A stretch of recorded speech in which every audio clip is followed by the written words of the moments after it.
Good afternoon, everyone. My name is Brian Manning. I'm a financial advisor here in Nashville, Tennessee. I am thankfully joined by Lane Rhodes, our resident SBA expert. She has been very busy over the last few weeks, and we're very thankful that she's given some of her time today. We are here today to talk to you about the PPP and specifically the forgiveness around that loan program. There's lots of information swirling out there, and we want to do our best to take the information that we have and provide it to you in a way that is helpful and useful to you as you operate your business. A couple of just ground rules and basic information that I want to share with you before we get started today. First of all, there has been no direct guidance that has been provided to us or any of the banks currently around the specific requirements for forgiveness for the PPP.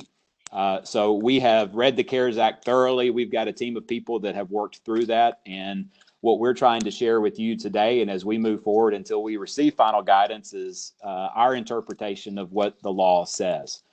We certainly would encourage you to continue to have conversations with your accountants and your attorneys to discuss your specific situation so that you can get the best handle on what you think is the best thing to do for your business. We're also anticipating a lot of people participating in this webinar this afternoon. Understand there'll be close to 1,000 people that are participating. And while we would love to address everybody's specific question about your business, what we plan to do is use the Q&A function here on the webinar to let you submit your questions. And then we'll be grouping those together and try to ask the questions of Lane in generalities and try to address those. And so what we would do is if you don't get your specific question answered today, we would encourage you to, again, have a conversation with your CPA, have a conversation with your attorney, or feel free to contact one of your local financial advisors here at Pinnacle and talk about your specific information. We will do our best to continue to provide you updated information as we have the guidance from the SBA. We would point you to pnfp.com/PPP Forgiveness.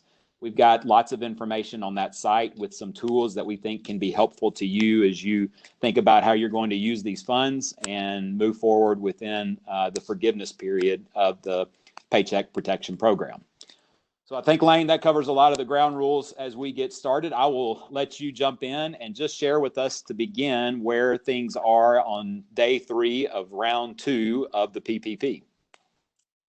Hey, Brian, it's great to speak with you again today. I don't have too much more to update than where we were kind of yesterday. We haven't seen numbers yet for today as far as what's gone out the door from SBA, but as of yesterday, we had funded, I say we, but the SBA has funded about $90 billion from that reserve amount that was set aside for round 2 of PPP. So that's been gone out, and I'm assuming that today we probably will process at least another 50 billion, but the SBA is trying to kind of slow this money going out the door to ensure that the smallest banks out there get the ability to submit it for their small businesses so that the money truly makes it into the hands of every business owner, even in the farthest reaching counties out there and cities. They want to make sure that it's going to every business owner. And so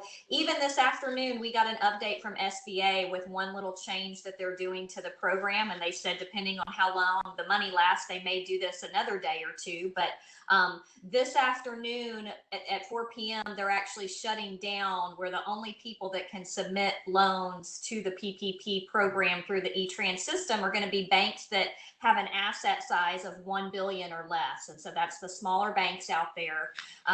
So it's not to say that those smaller banks can't submit them during other times of day, but they're giving them a reserved time frame window to be able to submit loans to SBA in the hopes that this money truly makes it into some of the smallest business owners' hands. So that was a nice change that they did this afternoon, but that is definitely kind of slowing the money from going down. They're restricting how many loans each bank can submit each hour through the E-Trans system. So the money isn't going quite as quickly as we thought that it would, but I still anticipate that probably by first part of next week, we will have depleted the funds from this round 2.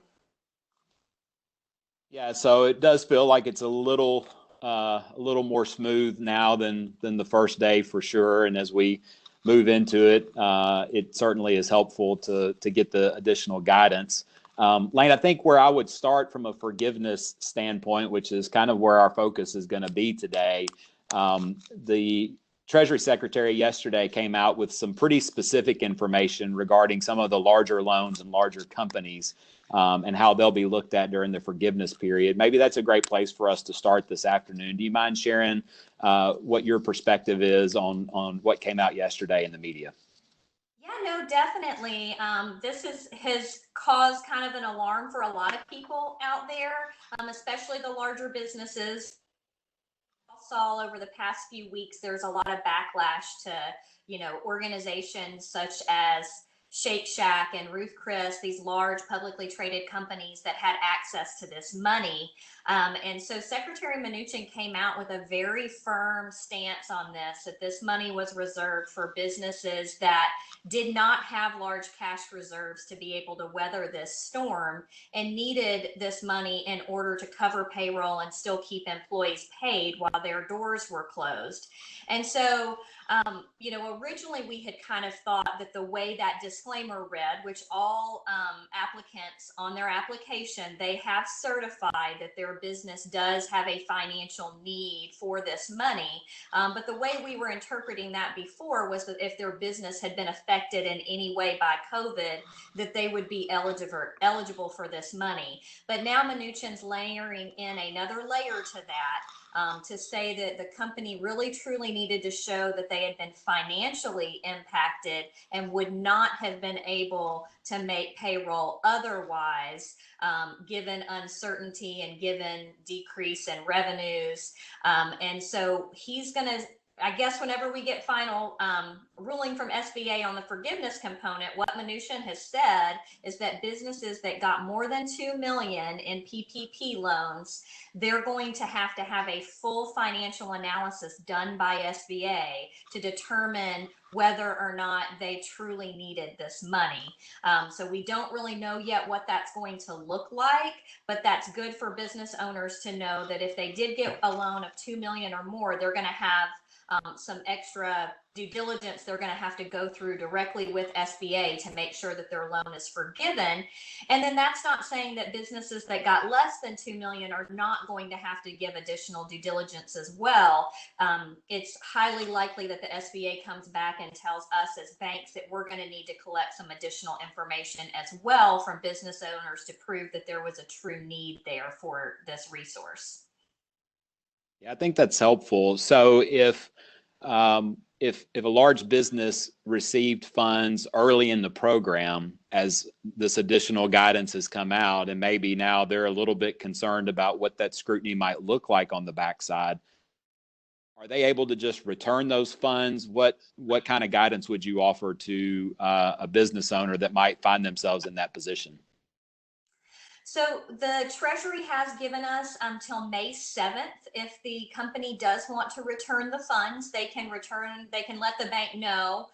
We can go ahead and process that and return those funds directly to the budget for SBA. It goes back into that pool of money.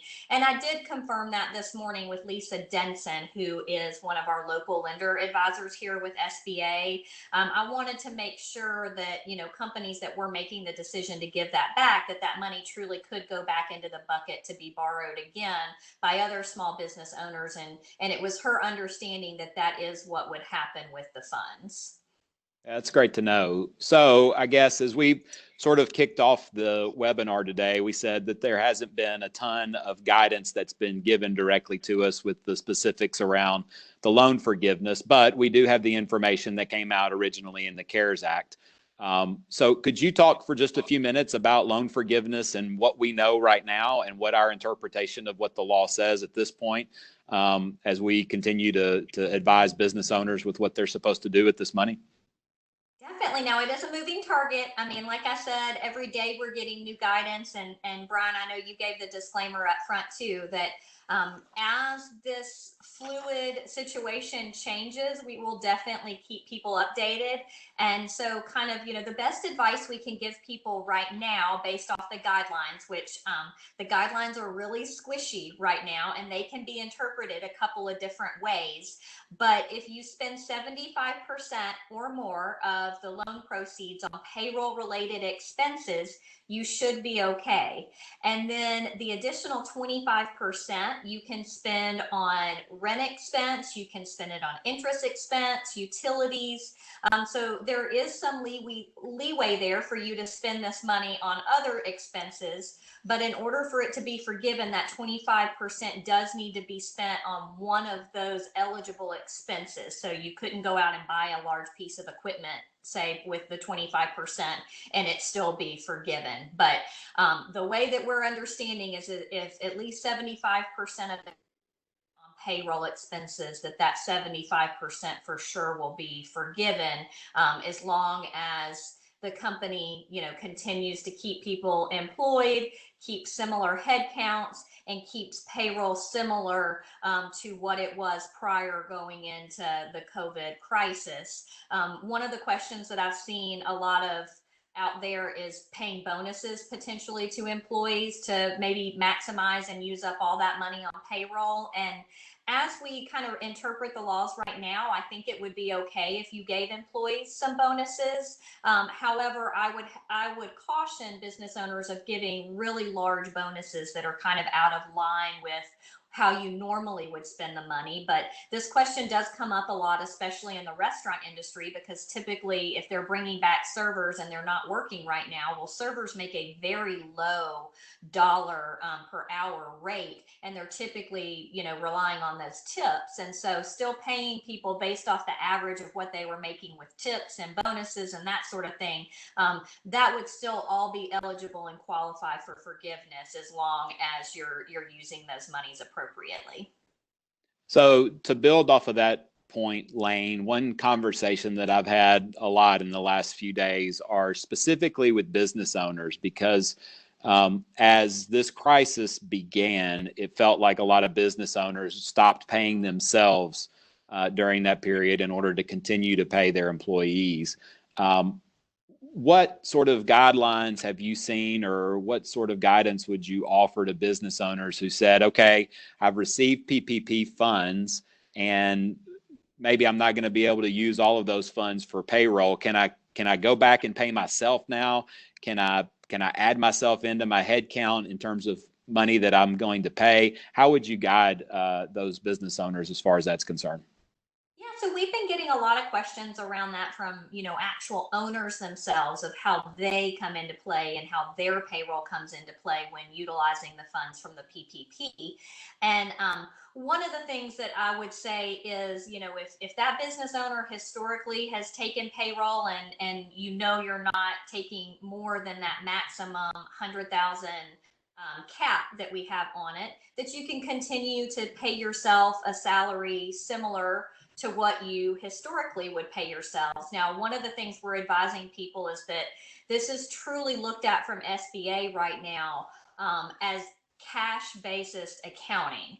So say you got the funds, on Monday, but your pay period technically started the week before, you're going to need to adjust your numbers to start and run payroll on that Monday and show you're accounting for the money during that true 8-week time period for it to count towards the forgiveness. And we've put together just a real simple spreadsheet that breaks it down for each week. And so it would be smart for the business owner, if they're taking, personal draws and stuff like that, if they would just take it, one a week for 8 weeks and document that in that spreadsheet and keep financial records of it, they should still be eligible for the forgiveness as long as it's in line with what they historically had paid themselves. And as long as they don't go over that cap of $100,000. And so roughly 8 weeks of payroll, if you were paid $100,000, that equates to $15,385. So no one employee would be eligible to get more than that amount in true payroll expenses over the 8 weeks. So that's not that much money each week. It's over the total 8-week time period. No employee should get any more than that $15,385, and that includes the business owner. Now, benefits can be included on top of that. So health insurance, retirement, anything like that that you historically paid as a company, you can pay that on top of that base cash salary number as well. Yeah, and that calculator, along with a lot of other information, is at www.pnfp.com/PPP Forgiveness. And that's the site where we will put all the information as we have it, and we'll continue to update that along the way with tools and information so that you all can go out there and find that and use it and hopefully implement it within your business. Lane, I know a lot of the question we've gotten is about if we had to, as a business, if we had to let some individuals go and then try and make the effort to bring them back, but maybe they've found other work or they've decided that they'd rather stay and take unemployment or haven't been able to get in touch with them. How do they handle their headcount? Can they go back and hire someone else? Can they pay somebody else their salary? How does that work for business owners who had to let somebody go and for whatever reason they can't bring that specific individual back? Yeah, this is a problem that we're hearing a lot from business owners out there. You know, with the government's increase to unemployment right now, a lot of these employees can make more sitting at home on unemployment right now. So it's hard for an employer to coerce them to come back to work right now. For less money potentially. So it is truly a head count number, we believe, at this time. So it doesn't have to be that they hire back the same exact employee. If they can find somebody that's, you know, willing and able to take that head count position, then they can go out and hire any employee back. It doesn't have to be the same, you know, same 10 employees that were on the payroll as of February 15th. You could go and hire a completely different 10 employees for this new 8-week window. And that 8-week window does start on the day that we fund your loan. So the day that you get the money deposited into your account, that's when that 8-week window would begin. And during that 8-week window, we're going to want to see that if you did lay people off, that you're starting to hire them back. The SBA has said that you have up till June 30th to hire your employees back. And the reason that is that's because this program ends on June 30th. So that's the end date right now for the PPP loan program is through June 30th. But some people have gotten this money early in April in the first round, and their 8-week window will be up prior to June 30th. And so if those companies waited till June 30th to hire anybody back and didn't spend their money on payroll over that 8 weeks, it wouldn't be eligible for forgiveness. So you do need to remember and be cognizant that you've got to hire people back within that 8-week window so that you can still make sure that you were maintaining head count during that time to qualify for forgiveness. But if for some reason you're not able to bring back all your employees, we still believe at this time that at least a portion of that would still be eligible for forgiveness. We don't believe it's an all or nothing number with SBA, but Brian, as you know, until we get final guidance from them, we can't say that with 100% certainty. Yeah, I think that's a great point. And I guess the way that I've sort of understood it, and you can correct me here, Lane, but it's essentially a 2-hurdle process. That the first hurdle to clear for 100% forgiveness is that you have to spend at least 75% of the funds on payroll expenses. And then that second hurdle being if you don't spend more than that 75% on payroll expenses, the 25% less has to be used on approved expenses. It's not that if you spend 75% on payroll, then you're 100% forgiven. There is that second piece that suggests that if you have the remaining 25%, it must be used on approved expenses. Is that correct? That is correct. So that's how we're viewing it as of today. You know, SBA could change guidance of that, but I think people are safe if they're using the money for those expenses that SBA has outlined. Now, we still would love to get some further guidance from them as to what qualifies as a utility, but interest expense, I think we're pretty clear on, and that would be interest expense on any business related loans that the business owners had that were in place as of February 15th of 2020. So that's kind of the date that SBA has given to us. And then same for the utilities and lease expenses. The SBA is wanting to see that those expenses were in place as of February 15th of this year as well. But those are eligible and would be considered for forgiveness if the business owner spent the money on those items in addition to spending 75% on true payroll. I think that's helpful. So in connection with the PPP and as it pertains to forgiveness, very early on, lots of businesses applied for the EIDL, which was a program for an emergency loan that was intended to fund them prior to the PPP hitting their account. But in reality, I think a lot of or most businesses that applied for both received PPP funds before they received an EIDL. How does receiving an EIDL, now that those are beginning to hit our clients' accounts, how does receiving both sets of funds impact forgiveness for one or the other? That's a great question. And we actually just got some additional guidance from SBA last night on this. And so if you're one of the lucky business owners that has actually heard back from SBA and got an EIDL loan, and you use some of that EIDL loan for payroll related expenses, the PPP loan would need to be used to pay down your EIDL loan.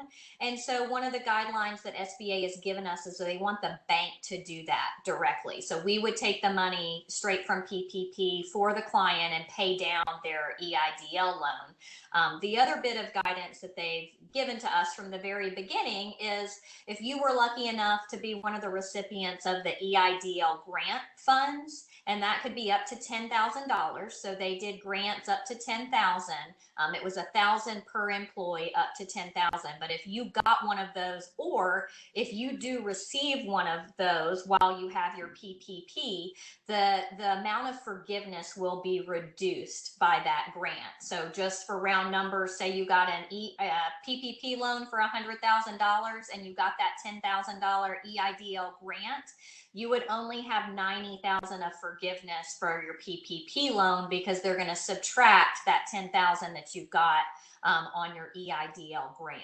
So that's something to remember as well if you've got one of those EIDL grants, because that truly means that you know you're going to have a portion of your PPP loan that will be a true loan at the end of it that will not be forgiven. So you need to be prepared to start paying that back.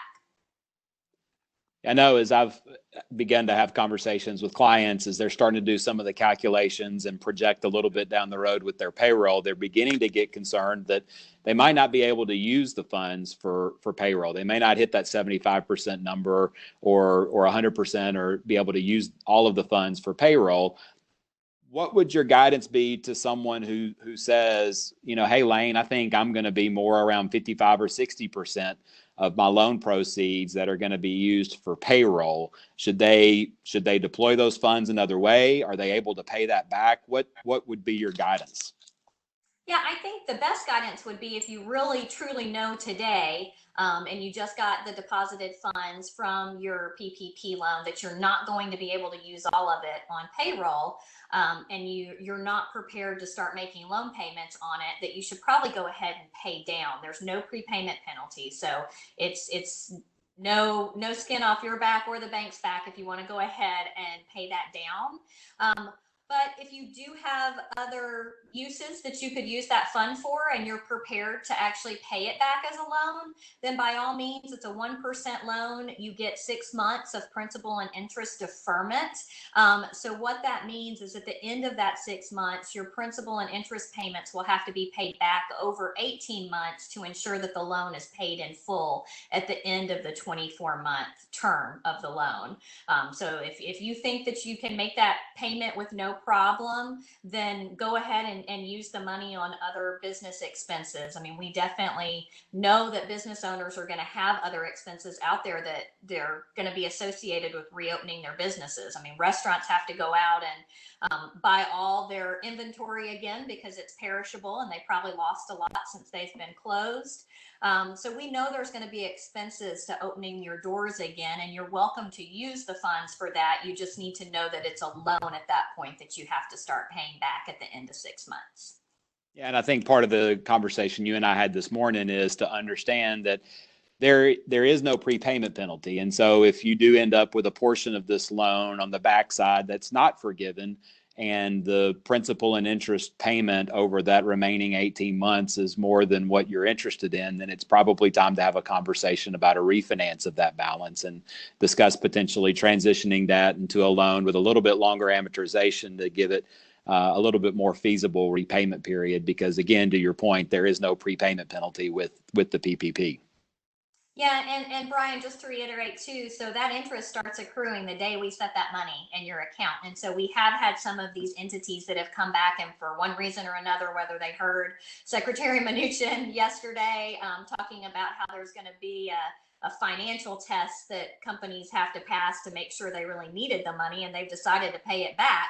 If it's been sitting in their bank account for a couple of weeks, there's already interest that they're going to have to pay back on top of that. So it's not that they're just repaying their initial loan amount. They're paying back their initial loan amount plus any interest that's accrued, and it started accruing on the day we deposit it into their bank account.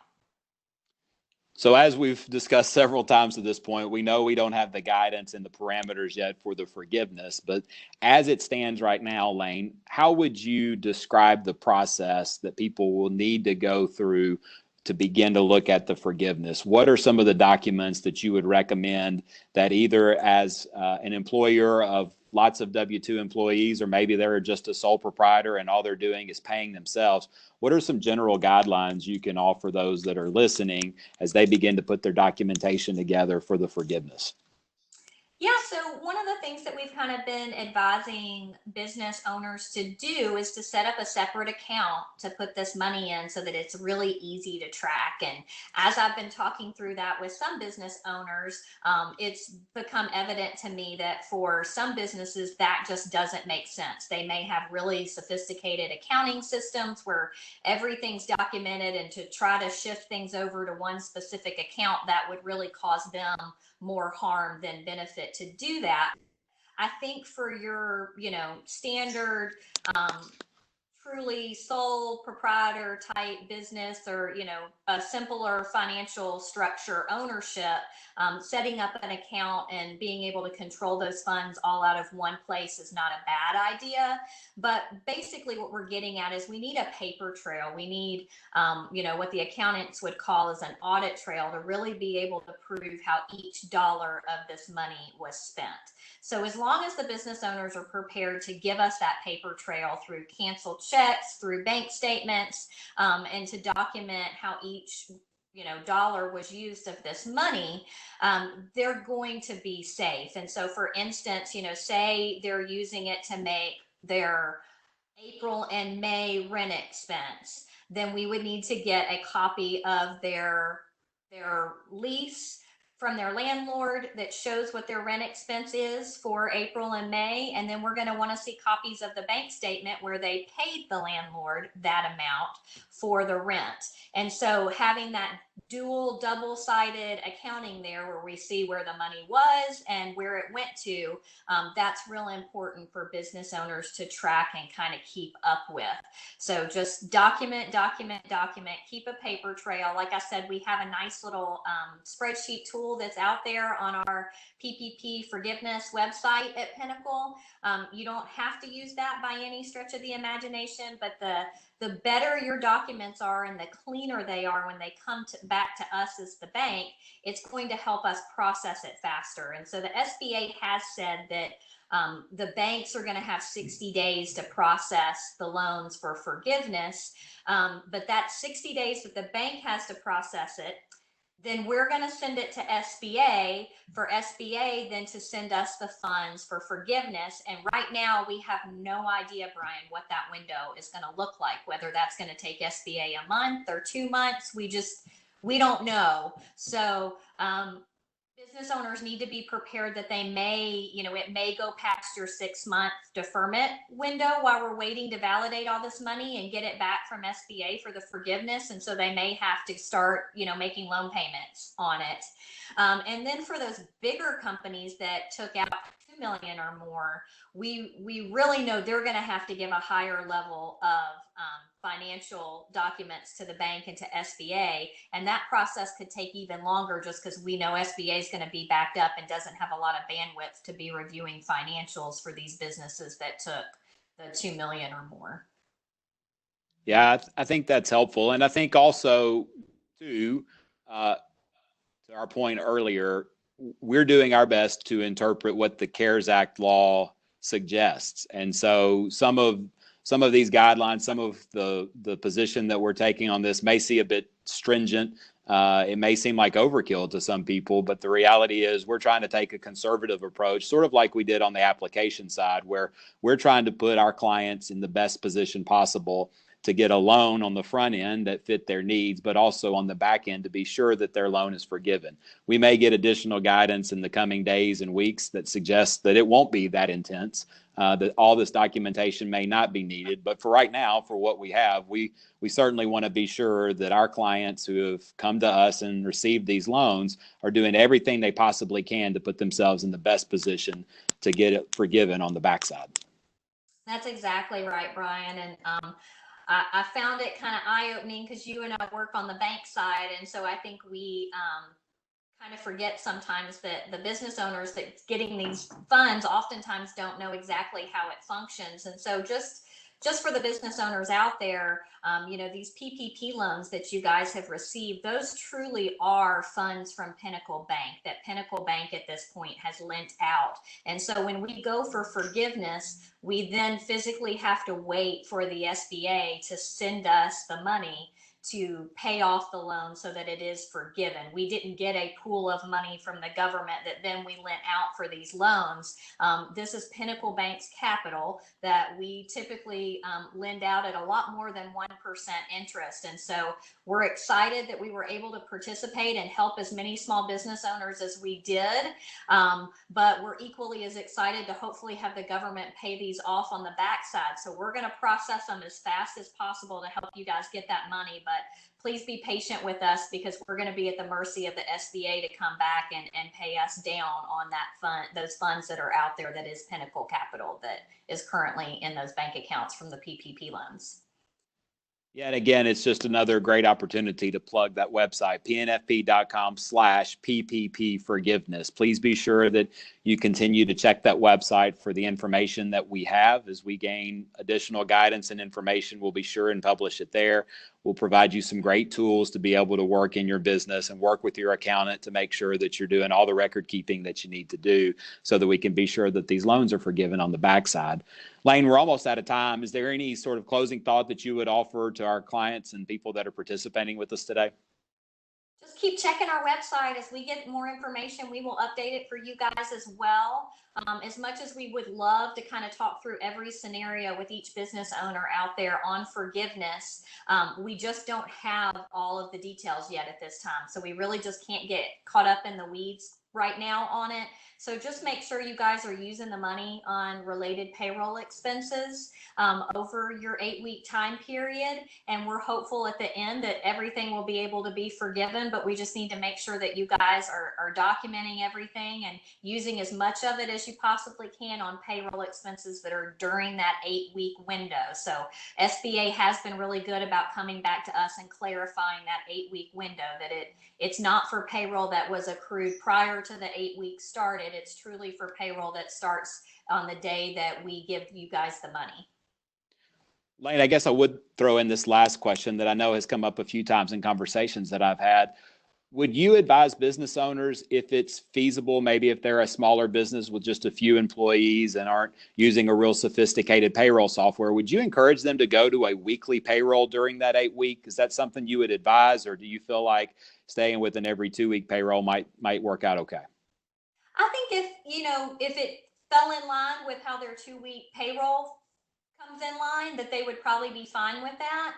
But say they got the money, this Monday, and that Monday was the second week of their payroll time period, that may make it hard for them to kind of track it. So going to a weekly payroll may not be that bad of an idea, but I wouldn't want to do anything that would kind of rock the boat with their current payroll recording system. And if they have a third-party payroll vendor, any third-party payroll vendor, we're getting really good reports back from them. And so they can pretty much take whatever payroll cycle they're on and convert that to a cash basis for us to make sure that it falls within the guidelines for the 8 weeks.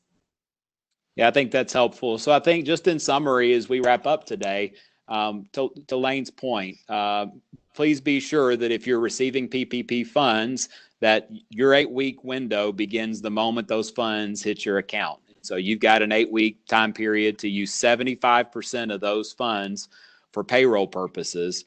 And then you can use up to 25% of those funds for approved expenses along the way. And if you do that, then you should be in a good position to have your loan forgiven.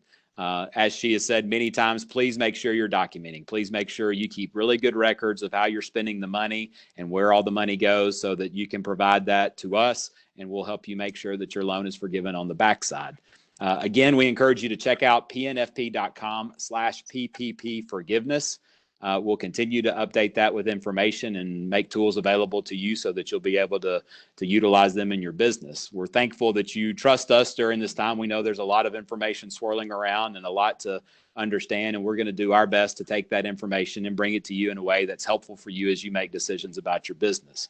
Again, if you've got a question that is specific to your business, we do encourage you to chat with your accountant or your attorney, or just have a conversation with your local financial advisor and talk through your specific business, and we'd love to try and help you.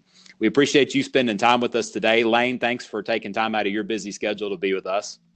Thanks, Brian. Great to see you guys. Hope you all stay well, and we'll look forward to being with you again soon. Thanks so much.